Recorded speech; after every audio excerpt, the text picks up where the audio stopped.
Hey, this is Mr. Clicks. Today we got a Heroclix tutorial involving a team build revolving around the Purple Man, coming right up.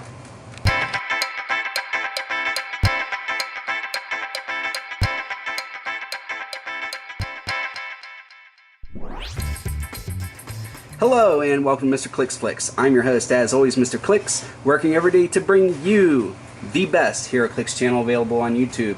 And today's video is going to be a team build on how to build a 300 point team revolving around the Purple Man. This isn't going to be a meta build or anything like that.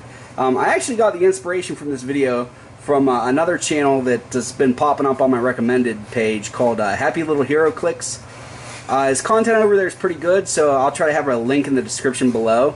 Try to go over there, give him a few views, maybe subscribe to him.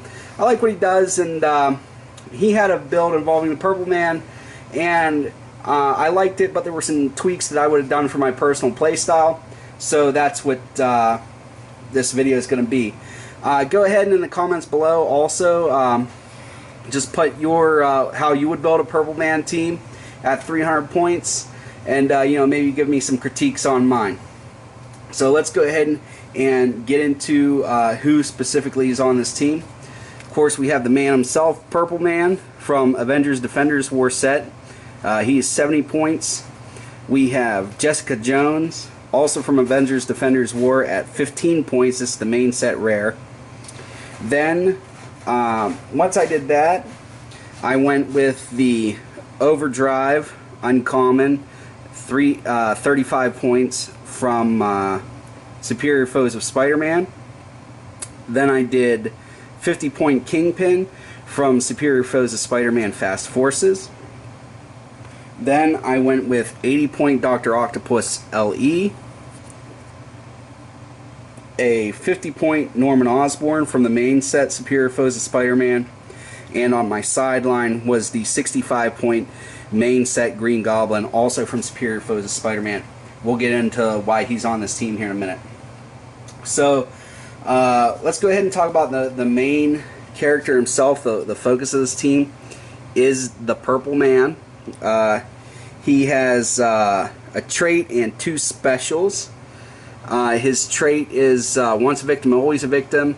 Purple Man considers opposing characters with a pheromone token, with pheromone tokens, to be adjacent and have a 0 point value for mastermind purposes. That's important later on. Then it says, make you do whatever I want. Purple Man can use mind control. When he does, modify his attack value by +3. He doesn't take feedback damage for using it, and hit characters are given a pheromone token. And then for his special on his defensive power, surrounded by willing victims, Purple Man can use Mastermind. When he does, he may remove a pheromone token from an opposing character to transfer damage to that character. Alright, so those are his powers. Let's go ahead and flip it over, look at his dial. As you can see, relatively unimpressive stats, but he does have that special for his movement and his defense on every click. Has 2 clicks of Perplex on his second and third clicks, but with that +3 for mind control, that 9 turns into a 12. So you're going to see with the rest of this team why that is important. So this is the main guy we wanted to focus on our team. So he ended up doing really well in the playtesting I did. So for mind control, one of the shortcomings that this Purple Man has is that he doesn't ignore stealth or hindering terrain or anything like that. So a way to shore that up and make it still kind of themey was to do this 15 point Jessica Jones. She has a Marvel Knights trait where she can be a wild card, or her attack value is never less than a 10. I selected for the game that I played to give her wild card. Again, you'll see here in a little bit. And the other reason, the main reason she was selected for this team was her other trait, they always leave clues. Opposing characters within 6 squares can't use stealth. So you flip it over.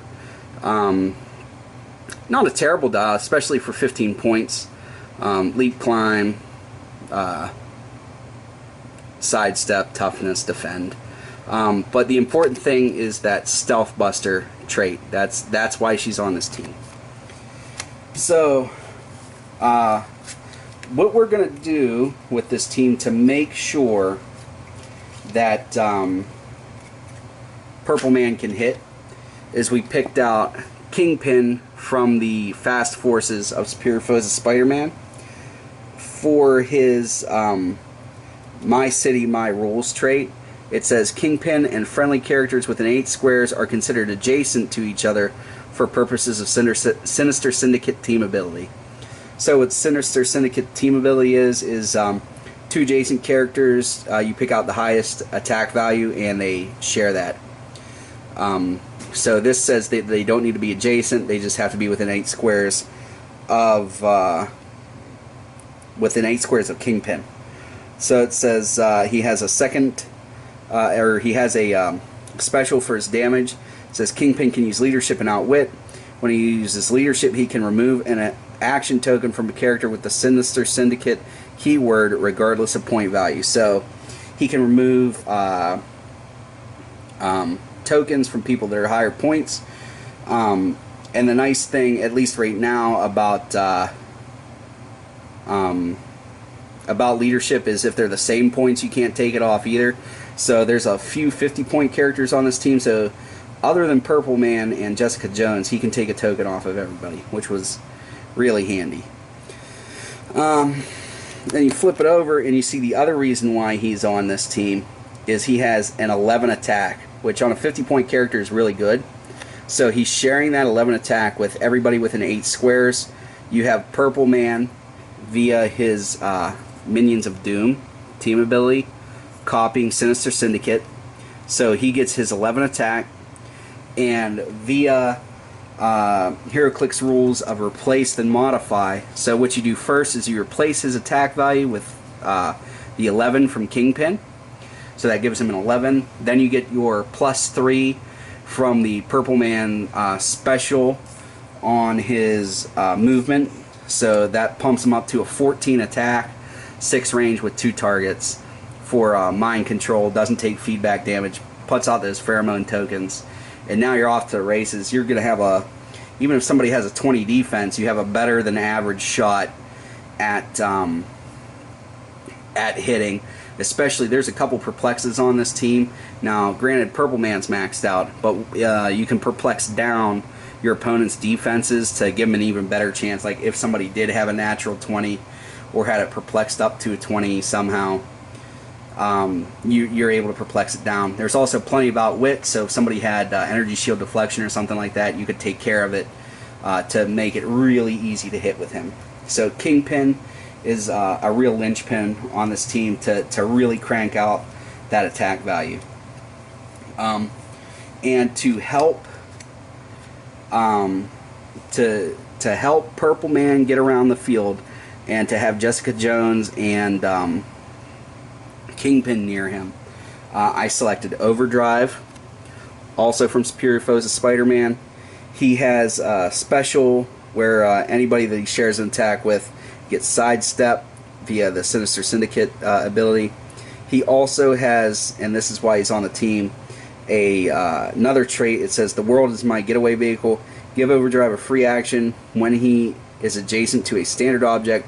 Remove the object from the game and place a charged up bystander token in that square if none are on the map. Okay, then you see the charged up token has an 11 movement with sidestep, no attack.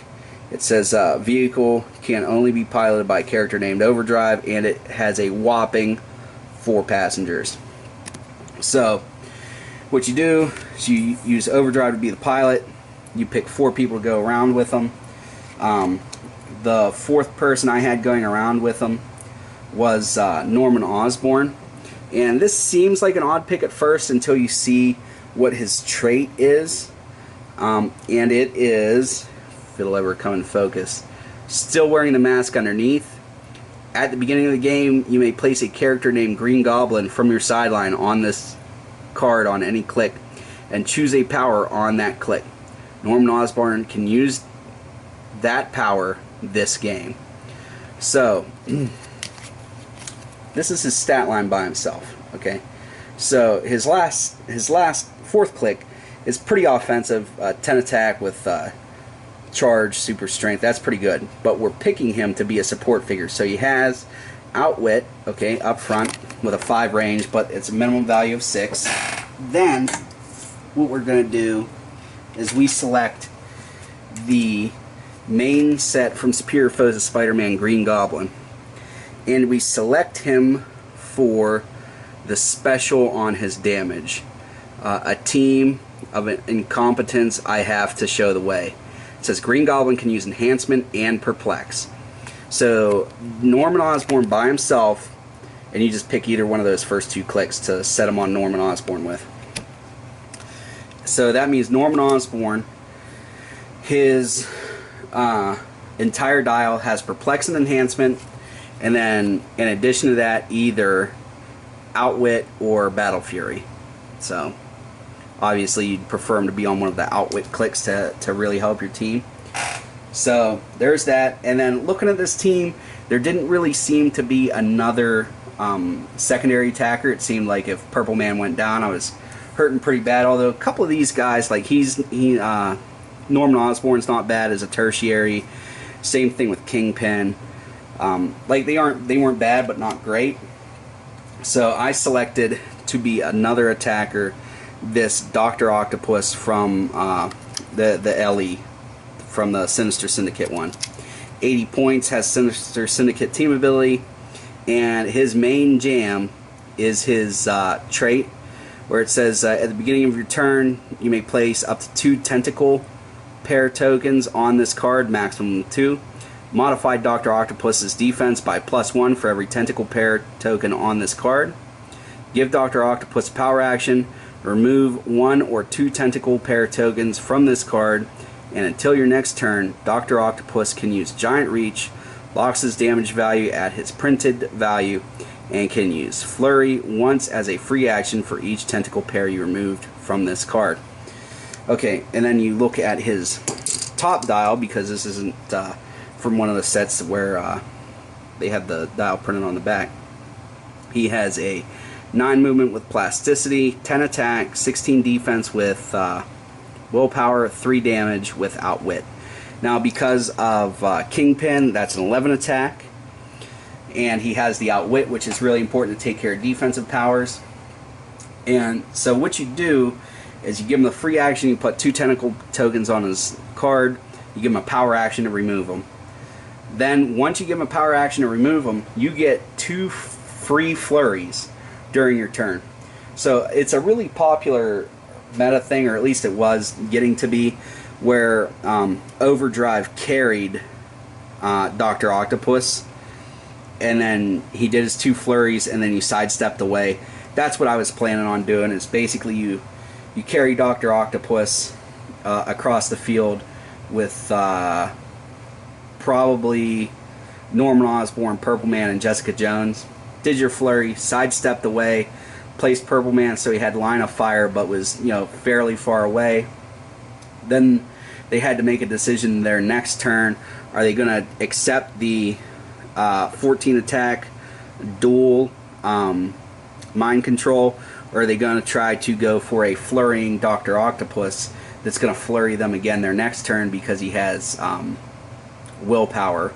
And the nice thing about Purple Man too is that he had that mastermind, so you can shirk it off to Jessica or whoever he needs to, overdrive or whatever it is.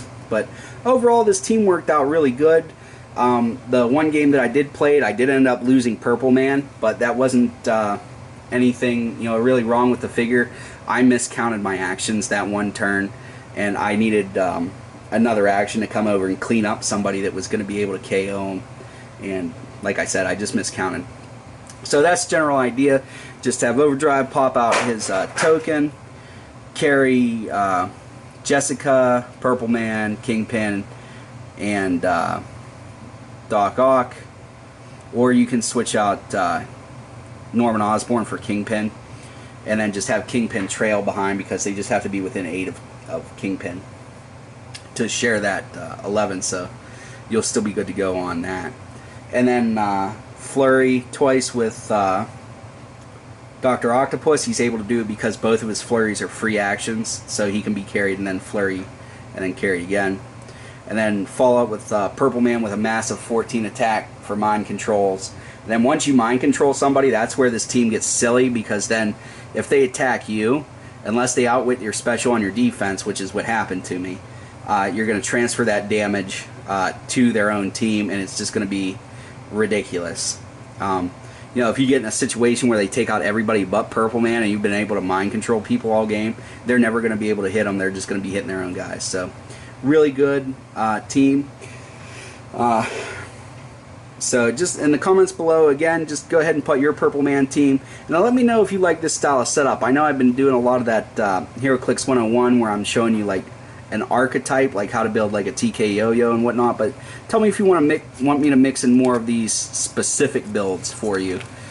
Just little fun things, nothing too meta, although I can do that if you really want to. But as always, please remember to give this video a like and subscribe if you're not already a subscriber. And also, please remember that it's only critical miss if you don't have probability control.